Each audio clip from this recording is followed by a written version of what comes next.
Hello, everyone, and welcome back to another episode of the 8-Bit Adventures podcast. This is episode 323, and I'm your host, Sean Hayes. We're here to bring you the latest and greatest gaming news of the past week. And, excuse me, boy, oh boy, do we have some news. It seems like... and a lot of it is just like a continuation of last week. And then I think the Lorcana news that I have for this week is yeah. So because I do the podcast on Saturday, it's like it won't be new news to anybody that actually follows the topic. But yeah, big shakeup in the Lorcana competitive scene. So hope everyone's doing well. There is like 4 inches of snow out right now, and I'm mad about it. So we're off to a great start this morning. So why don't we get right into our news topics for the week?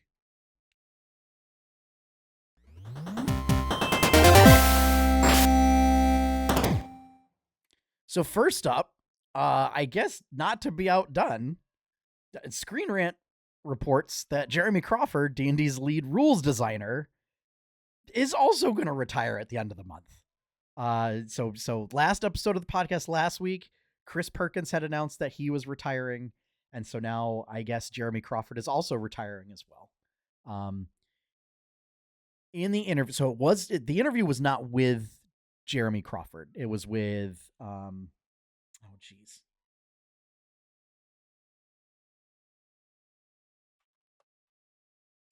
It was with...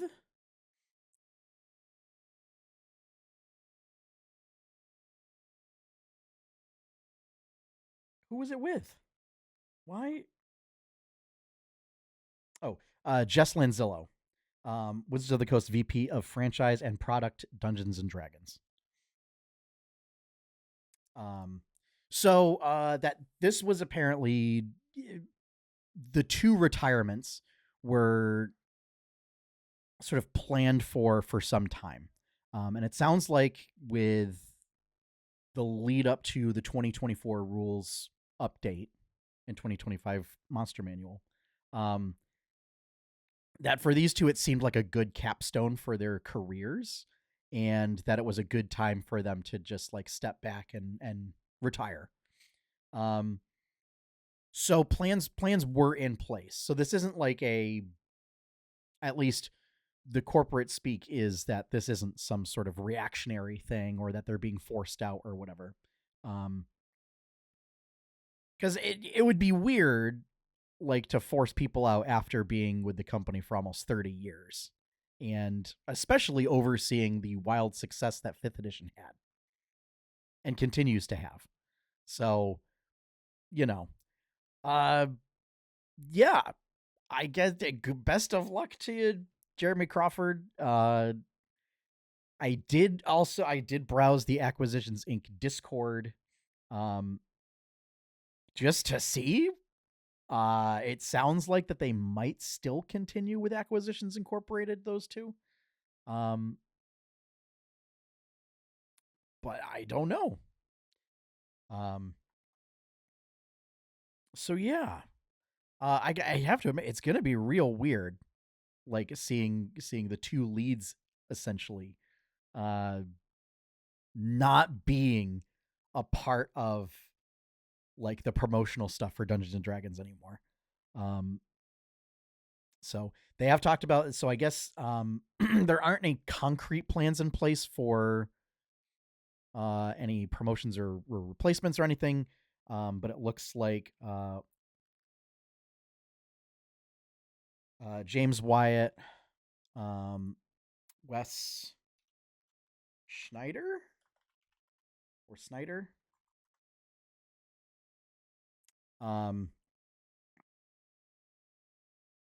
just looking through, are sort of in the mix to kind of take over responsibilities for that. And then there was one other person. One other person. Justice Armand. So James Wyatt, Wes Schneider, will have a quote bigger place at the table, and Justice Armand would also have progressive leadership roles. So, yeah, we're gonna have to see how things go, and I think so. I think the 2025 Monster Manual. So Perkins said that was the last book that he worked on. So they have said the roadmap is not affected. So it sounds like that the new books were being done with these teams, and they had taken a step back to do like a much higher up sort of bird's eye view of the roadmap. But yeah, that's that. It's a huge shakeup and absolutely wild. So, yeah, I don't. So, I mean, as far as like Chris Perkins had mentioned, sort of what his plans for retirement were a while back, which was to kind of just not do anything and just fade from the spotlight. I don't know, you know, if Crawford is going to do the same thing, if he's just going to retire and just enjoy stuff or tinker with his own personal projects or anything like that, essential or freelance. Yeah, it definitely doesn't seem to be a great time to retire. uh, but I really hope the best for them. So, yeah. Well, we'll have to see what happens with both Dungeons and Dragons and Acquisitions Incorporated. So, next up, probably the biggest news item for today. Ravensburger has announced for the first time card bans. So for organized play. So this isn't the first time that they've taken steps to address sort of cards that are deemed as a problem for the meta. Because they did the weird sort of errata for Bucky, sort of back during set 3? Set 2 or set 3? Where they completely changed the card. So in this case, they've just decided to go forward with just banning outright. So the big one is Hiram Flaversham, which is a staple Sapphire card. But Fortisphere has also been banned. These bans are effective immediately. And the idea was to get them in place so that people would have time to adjust before any big tournaments, at championships, and things like that. So the reason why they've done this is that ever since set 7 launched, Sapphire has completely taken over the meta. And Hiram in particular is sort of the crux of it, in that Sapphire's whole deal is item cards and ramp. And the problem is Hiram lets you utilize your items to then get card draw, which is supposed to be sort of card draw is supposed to be a weakness of ramp as a strategy. Like, it's supposed to be that you aren't supposed to have easy card draw, because then there's no downside to ramping. And like, we see this in Magic. Like, when I started playing Magic, green had and still continues to have like almost all of the ramp effects in the game. But traditionally, green had like almost no card draw, and that was to like balance it out. And and like big stompy creatures and everything. And like Sapphire kind of fills that niche. except they also do like weird item stuff. Um, so for those who don't know, maybe you don't play Lorcana, but you play other TCGs. So Hiram costs 4 ink to play. He's a 1/6. And it's when you play this card and whenever he quests, you may banish one of your items to draw 2 cards. So that's really good. That's really good. The fact of the matter is, if you have an item in play, which if you're playing Sapphire, you will by turn 3, possibly not before turn 2, but like you could get Hiram out by turn 3.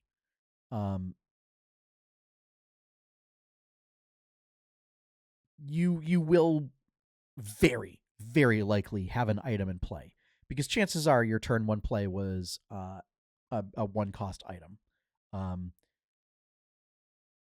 In most Sapphire decks, it will probably be a card called Popsicle, which is another staple Sapphire card. It's an item that costs 1. When you play it, you draw a card. So it's like a cantrip item. But then you can also you can banish it to remove 2 damage from a character. That's like the minor thing. The big thing is that it gets you an item in play, and then it also replaces itself. So you have that in play, then you play Hiram, you banish that, you draw 2 cards immediately.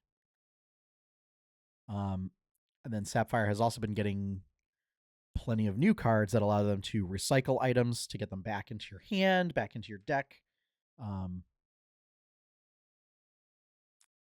And it's so those 2 alone as a combo were pretty good.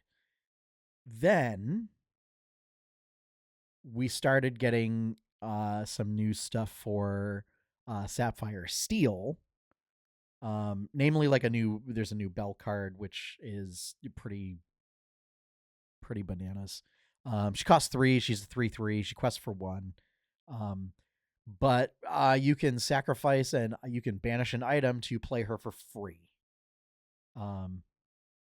So that was a big factor in this Sapphire Steel deck, which also ran Fortisphere, which again, like the ability that it has is whatever. Like you can banish it to give your character of yours like bodyguard and resist.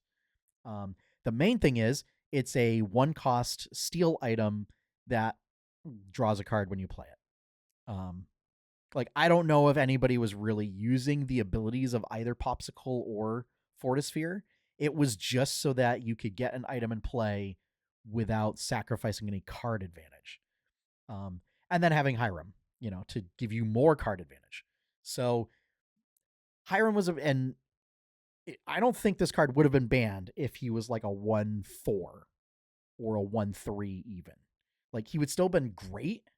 But it's that 1/6 willpower is a lot of toughness to have to take out. So it often becomes like at least a 2-for-1 to take him out. Sometimes even a 3-for-1, unless you're playing Ruby. So, yeah. So now Sapphire players kind of scrambling to find card draw. There's a couple other new options that are not nearly as efficient, but could see play.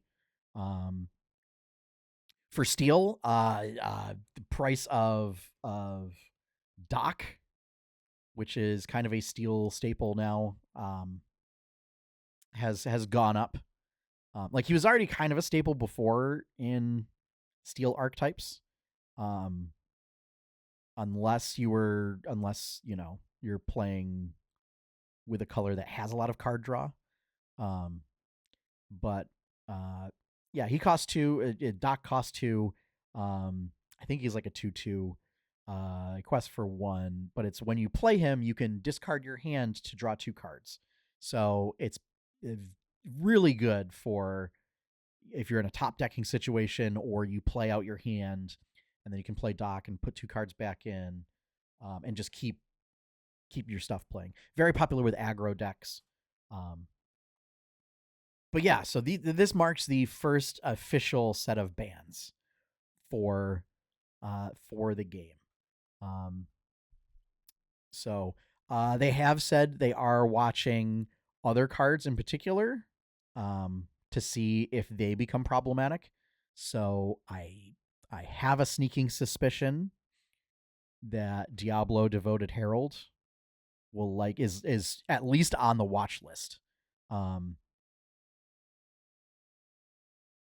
And we'll have to see if Discard comes back as a top meta deck.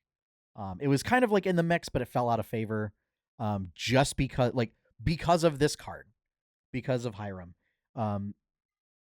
Because before, Discard could have a good matchup against Sapphire in that you could just deny them any card draw. But with Hiram, you can just outdraw the discard effects. So, yeah, I don't know. I don't know. I also don't know what other cards would be potentially problematic, because the only one that even comes close in terms of just being so good for value is Madame M Fox. But I don't I think Madame M Fox is a great card and a fantastic card, and there's a reason she's a staple in every Amethyst deck. But then again, I don't know if it's to the level of being ban worthy, as opposed to just being there's a reason it's a staple card and it's great and it is efficient, but it's also, there's ways to play it. You can pretty much tell it's coming. And you can also play around it really easily. The problem with Hiram is you have to just try and destroy items as soon as they come out. Which is difficult to do, because it also means you're not developing your own board when doing that. So, yeah, I think it'll be interesting to see. So I have Lorcana League today, so I'll be curious to see what the impact is on that. And then set championships are in 3 weeks, so I'm very curious to see how it shakes up with the lack of Hiram and Fortisphere. So, and Ravensburger did say that they did not want to ban Popsicle because they still wanted it to be an option for Ruby, or for Sapphire decks in particular. But Fortisphere, number one, it doesn't fit in the sort of the color pie, if you will, of Steel, and the fact that it enabled a really oppressive play style for Sapphire Steel decks. And so they still have options with Popsicle, but it just mostly it means that you don't have 8 cards now that you can use to get a bell out on turn 1. So, all right.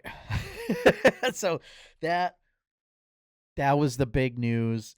Again, trying to explain it as best as I can for folks who might not be familiar with Lorcana.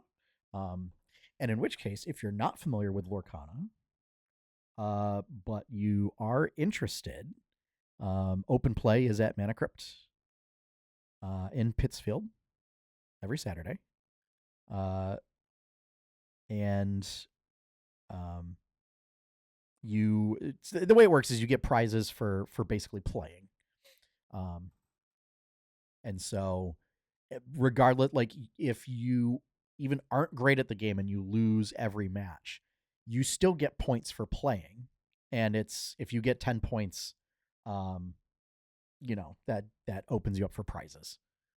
Or getting certain amounts of points open you up to different prizes at different numbers of points for that week. So you can be, if you're not great at playing or you don't have great cards, as long as you just play enough matches, you are still entitled to the same prize pool that everyone else is. So, and yeah, it's a great group, folks. So come on down. It's also, I feel like Lorcana is easier to get into because it's Disney.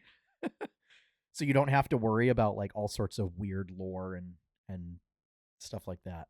Like there is a lore specific to the game, but yeah, it's all Disney characters, so it's much more accessible, I feel like. And there's still no out of turn interaction really. So if you're worried about like all sorts of magic shenanigans of the stack and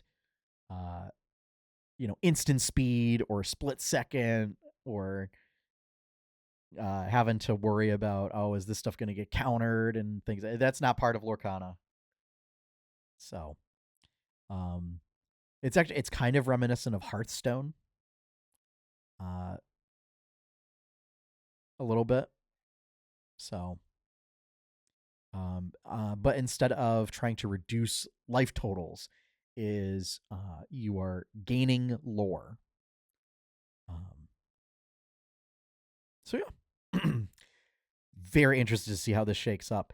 If anything, it puts my position much better as an off-meta player. I feel like now I might have a chance.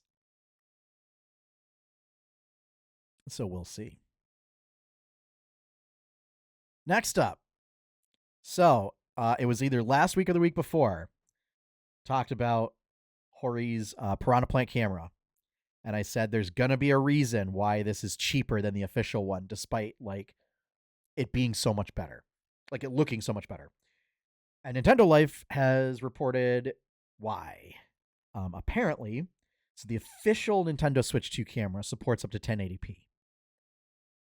This one only goes up to 480p. So it's a standard def camera. It's not a high def camera. Granted, that might be fine. I tend to prefer high def. So unfortunately, Piranha Plant Camera, not going to be a thing. I don't know. I mean, maybe I think it would make for a great like Christmas or birthday present as like an extra camera.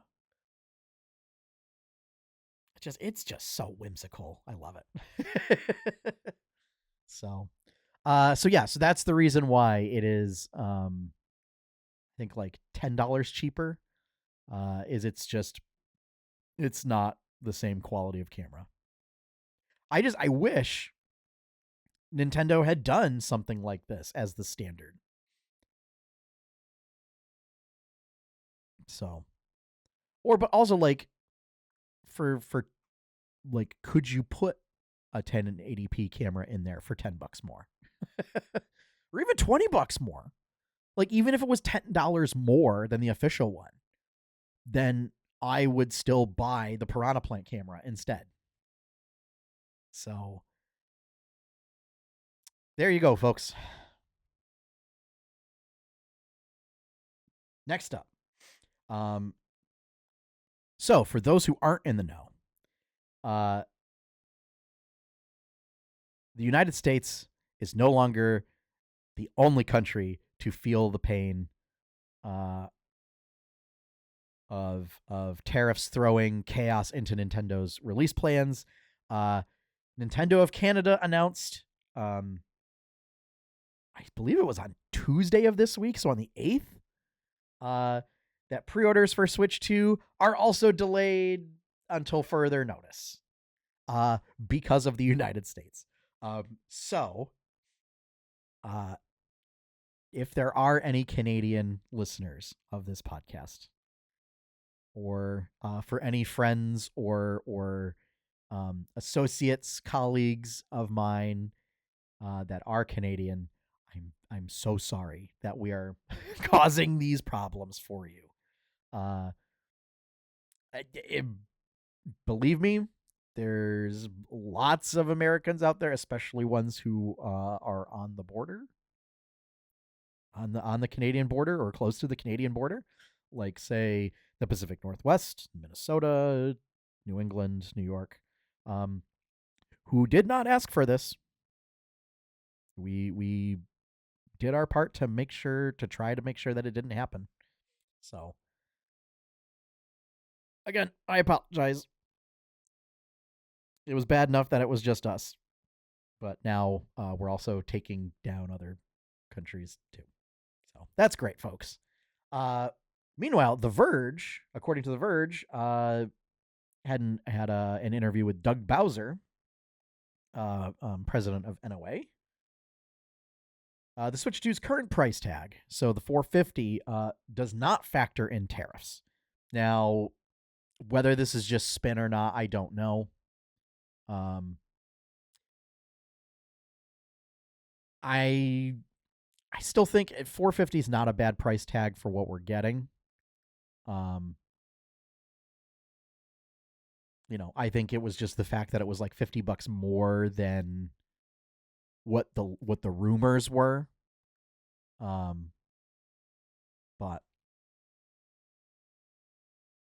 yeah. I mean, the Switch was $299 8 years ago.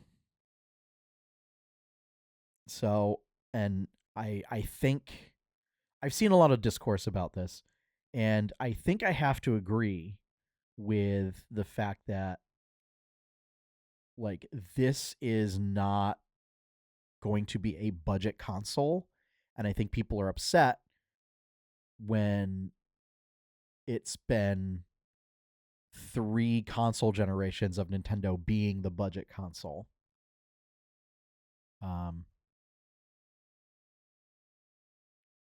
And I don't know if that's just like younger folks. Because I mean, I don't know. I'm old. Nintendo was always like it wasn't until the Wii where Nintendo really felt like a budget console. Or had a budget console. So I'm just like, yeah, this is just business as usual. or a return to form.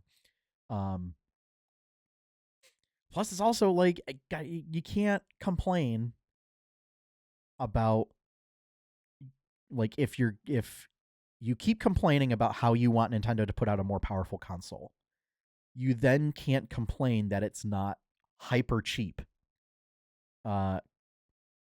Especially compared to, and here's the thing, I think it's still going to be hyper cheap compared to the other consoles. And the fact that, for that price, what you're getting is way better. I mean, we've been talking about the PS5 Pro not having a disc drive. Like, what? So I don't know. But yeah, now it could be that like, no, they actually did plan for that, but like, there's not really, if there isn't any internal communication or anything that states that, it could just be spin. I think, well, and it could have been, to say that it did not factor in tariffs, because then like there may have been a public perception that, oh, well, if the tariffs went away, then they'll do a price drop then. So, yeah, I'm just hoping. I just want to find out when I can pre-order it. That's what I want. So, yeah, we'll just have to wait and see. But I have seen folks who have gone to like the Nintendo Switch 2 experience events, were really impressed. So, very excited. And the fact that it's less than 2 months away now. And then finally, our last topic of the day. Again, along with Stardew Valley, quite possibly best indie game or best indie developers. Vampire Survivors. NintendoLife reported that it got another expansion. Emerald Diorama. It's a oh geez. It's like a collab with Square Enix for the Saga series. Like nobody asked for this, but of course it's I'm sure it's going to be fantastic. I haven't gotten a chance to play it yet, but it's out now. It's free because of course it is. Like it is absolutely wild to me the amount of content that Vampire Survivors has that you don't pay anything additional for. But then when you do pay for the content, it's still like $2 to $5 for an expansion. So, yeah, it's great. Unfortunately, I don't recognize any of the characters, so I don't think any of them are from Saga Frontier. But they put the skill acquisition system in for this expansion. So it's when you use martial arts or swords or guns or whatever, you have a chance to unlock a special skill. And then, special skills then have a chance to unlock more special skills. This is how the skill system works for swords, guns, martial arts, and magic in the Saga series. And then like other different character types have other ways to do so. Like mechs are when you equip pieces of equipment, like that changes the abilities that you have. Like that's the only way that mechs get new ability, or you can download from other mechs. But yeah, like the pieces of equipment that you slot in give you different abilities. Whereas like monsters, you absorb abilities from other monsters, but then also based on what monsters you have or what moves you have, it can transform your monster. It's wild. And like monsters can't get equipment. It's such a convoluted and complex system, and I love it. So I'm so excited for this to come to Vampire Survivors. I haven't played it in a while. I got to get back in. It's such a great little indie game. So yeah, Emerald Diorama out now, free. So yeah, and the base game is still like I don't know $3 or $4. I don't know. Maybe it's like $6 now. Who knows? But yeah, it's great. Go show those devs some love. That is going to wrap things up for this week, folks. So I hope you have enjoyed this episode of the 8-Bit Adventures podcast. Thank you all for listening. Thank you for watching. If you would like to see more content from 8-Bit Adventures, you can check out 8bitadventures.com. Still under construction. Don't worry about it. I'll get there. I will finish it one day. Summertime, probably. I'll have a lot more free time on my hands. So, 8bitadventures.com. If you want to help support that content, the best way to do that is to be on a patron over at patreon.com/8bitadventures. Big shout out and thank you to all of my current patrons. Thank you for your continued support. Namely, it allows me to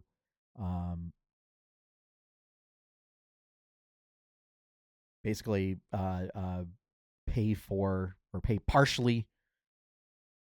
or offset the cost of like my Adobe Creative Cloud license, and for gaming stuff to look into. And then our opening theme is a one-up by Professor Shy Guy. You can find his work over at professorshyguy.bandcamp.com. So that wraps things up for this snowy Saturday episode. So hope you all have fun. Have a great weekend. Have a great week. Now, a little bit of housekeeping. So there will be an episode next week. It will not be live because I will be traveling because we are going to my in-laws for Easter. So I will not be home. So it won't be a streamed. So there won't be like a live stream of the podcast. It will be pre-recorded, but it'll go up all at the same times. But my goal is to do that, is to not have gaps, and take weeks off or whatever. My goal is that we just, it might be a shorter episode, but to still get one out every week, and to not miss, say 3 months. So, and who knows? There may even be in the future, like if I'm on vacation, I even do one. No, because I don't have a laptop. So it would involve having to do OBS. No. So disregard that. I'll put one out beforehand, and then if I'm like away for multiple weekends, I will figure something out. So, otherwise, have a great time, everyone. Thank you for coming. Thank you for listening. Thank you for watching. And as always, have fun, happy gaming, and enjoy your pie cake.